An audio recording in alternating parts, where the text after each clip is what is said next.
میرے نبی نے فرمایا قیامت کے دن میں اٹھوں گا، میرے دائیں طرف سے ابو بکر اٹھے گا، میرے بائیں طرف سے عمر اٹھے گا۔ حضرت بلال کی قبر ملک شام میں ہے، لیکن میرے نبی نے فرمایا بلال میرے قدموں سے اٹھے گا، مدینے سے اٹھے گا۔ ہائے ہائے، اب نے کہا لوگ پیدل چلیں گے، میں براق پہ چلوں گا، بلال میرے آگے سرخ اونٹنی پہ سوار چلے گا۔ جب میدان معاشر میں پہنچیں گے تو بلال اونٹنی پہ کھڑے ہو کے کانوں میں انگلیاں دے کے اذان دے گا۔ وہ اذان بلالی رہ گئی رسم اذان، روح بلالی نہ رہی، فلسفہ رہ گیا تلقین غزالی نہ رہی۔ وہ اذان بلالی ہم سب سنیں گے جب کہیں گے اشہد ان لا الہ الا اللہ، تو سارا میدان معاشر کا مرد عورت کہے گا سچ کہہ رہے ہو۔ جب کہیں گے اشہد ان محمد رسول اللہ، سارا میدان معاشر کا مجمع کہے گا سچ کہہ رہے ہو۔ اس دن بلال کی اذان سننا، وہ غلام ہو کر محبوب ہوئے، حبیب ہوئے، پیارے ہوئے۔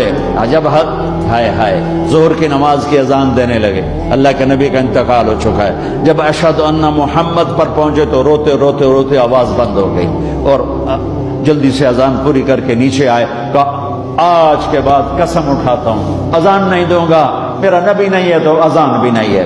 اور حضرت ابو بکر سے اجازت لے کر جب وہ خلیفہ بن گئے، جہاد پہ چلے گئے، 6 مہینے تک آئے نہیں۔ لاکھوں صحابہ جہاد میں گئے، کسی کو میرے نبی خواب میں نہیں آئے، صرف بلال کو آئے۔ بلال یہ کیا بے وفائی، ہم سے ملنا ہی چھوڑ دیا، ہمارے پاس آنا ہی چھوڑ دیا۔ آنکھ کھلی تو ان کو یوں لگا جیسے اللہ کے نبی زندہ بلا رہے ہیں، یا رسول اللہ میں آ گیا، یا رسول اللہ میں آ گیا۔ اور اسی وقت اونٹنی کو بھگایا۔ 21 دن کا سفر، 21 دن کا سفر 7 دن میں کیا، 7 دن صرف نماز اور پیشاب کے لیے اترتے تھے اور بھگاتے بھگاتے بھگاتے۔ 8ویں دن جب مدینے میں پہنچے تو آتے شور مچایا، یا رسول اللہ میں آ گیا، یا رسول اللہ میں آ گیا۔ ان کے ذہن سے نکل گیا کہ آپ تو دنیا سے جا چکے ہیں۔ جب مسجد کے قریب پہنچے تو پھر تڑپ اٹھے اور چیخنے لگے کہ آپ تو ہیں ہی نہیں۔ پھر گئے سیدھے قبر پہ جا کے یوں قبر کو لپٹ گئے، یا رسول اللہ میں تو آ گیا ہوں، آپ کہاں ہیں؟ یا رسول اللہ میں تو آ گیا ہوں، آپ کہاں ہیں؟ یا رسول اللہ میں تو آ گیا ہوں، آپ کہاں ہیں؟ بے قراری میں روئے جا رہے، میں تو آ گیا ہوں، آپ کہاں ہیں؟ میں تو آ گیا ہوں، آپ کہاں ہیں؟ نماز کا وقت داخل ہو گیا۔ کون سی نماز تھی اللہ ہی جانتا ہے، اور سب کو پتا تھا بلال نے قسم کھائی ہے کہ اذان نہیں دیں گے، لہذا کسی کو جرت نہیں ہو رہی کہ بلال سے کہیں آج اذان بلالی سنا دے۔ تو چند صحابہ کو خیال آیا کہ نبی کے نواسوں کو سفارشی بناتے ہیں، حسنین۔ آپ نے فرمایا میری آنکھوں کی ٹھنڈک حسن اور حسین، میرے جنت کے پھول حسن اور حسین۔ آپ ان دونوں کو اٹھاتے اور دونوں کو سینے سے لگاتے اور کہتے ہیں اللہ میں ان سے پیار کرتا ہوں، تو بھی ان سے پیار فرما، اور جو ان سے پیار کرے ان سے بھی پیار فرما، اور جو ان سے بغض رکھے ان سے بغض رکھ، جو ان سے نفرت کرے ان سے نفرت کر، جو ان سے پیار کرے ان سے پیار کر۔ صحابہ آئے بچوں کے پاس، حسن حسین، کہ بچوں آج کسی کی نہیں چلے گی، تم بلال سے کہو اذان دے۔ تو یہ دونوں ننھے منھے بھائی، حسن 7 سال کے، حسین 6 سال کے، 10 مہینے کا فرق تھا دونوں بھائیوں۔ چچا ایک درخواست، کہ میرے ماں باپ آپ پہ قربان، آپ درخواست کیوں کہہ رہے ہیں؟ آپ امر کریں، آپ حکم کریں۔ کہنے لگے جیسے آپ ہمارے نانا کے لیے اذان دیتے تھے آج ہمارے لیے دے دو۔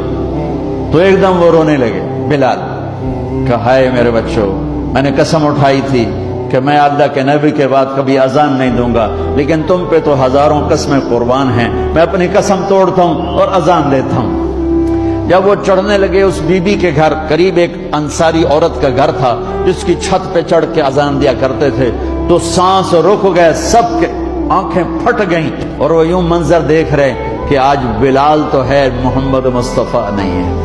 آج اذان بلالی تو ہوگی لیکن محمد مصطفیٰ کی جھلک نہ ہوگی۔ جب انہوں نے کانوں میں انگلیاں،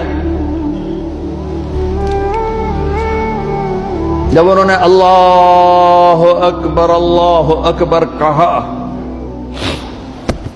تو مدینے میں گھر گھر ماتم بچھ گیا، عورتیں بھی چیختی ہوئی گھروں سے باہر نکل آئیں، سارے مدینے کی گلیوں میں چیخ و پکار مچ گئی، اور یوں سب کو لگا جیسے محمد مصطفیٰ زندہ ہیں، اور ان کا زمانہ ہے، لیکن آپ تو جا چکے تھے۔ یہ بلال کو جو رتبہ میرے رب نے دیا، یہ غلامی مصطفیٰ کی وجہ سے دیا ہے۔ آپ سب میرے بھائی بہن بیٹھے ہو، میرے بچے بچیاں بیٹھے ہو، اپنی زندگی کی قیمت لگاؤ، اور یہ قیمت پیسے سے نہیں ہے، پاؤنڈ سے نہیں ہے، ڈالر سے نہیں ہے، ڈگریوں سے نہیں ہے، یہ غلامی مصطفیٰ سے ہے، یہ محمد مصطفیٰ سے ہے۔